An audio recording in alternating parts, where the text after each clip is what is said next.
عورت کی فطرت ہے کہ وہ گھر کی خاطر بہت سی قربانیاں دیتی ہے، کڑوی باتیں اور تلخ رویے بھی سہ جاتی ہے، مگر جب اس کا ہم سفر ہی اسے نظر انداز کر دے تو وہ اندر سے ٹوٹ جاتی ہے۔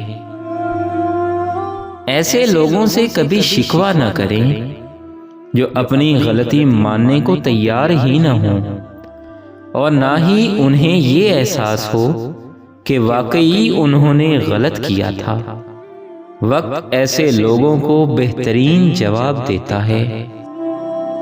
ایک خوبصورت اور باکمال عورت وہ ہے جس سے آپ دنیا کے ہر موضوع پر گفتگو کر سکیں، لیکن اسے اپنی حدود معلوم ہوں اور وہ آپ کو آپ کی حدود بتانے کی ہمت رکھتی ہو کہ پھر اس کے سوا کوئی چارہ نہیں رہ جاتا صرف اور صرف عزت دینے کے۔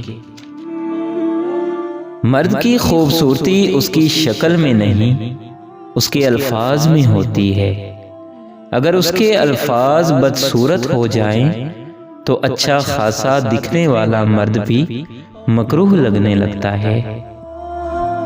عورت مرد پر بہت جلدی اثر کرتی ہے، وہ دنوں میں نہیں گھنٹوں میں پاگل ہو جاتی ہے، اور مرد عورت پر بہت دیر بعد اثر کرتا ہے، اور اتنا گہرا اثر کرتا ہے کہ عورت ساری زندگی سنبھل نہیں پاتی۔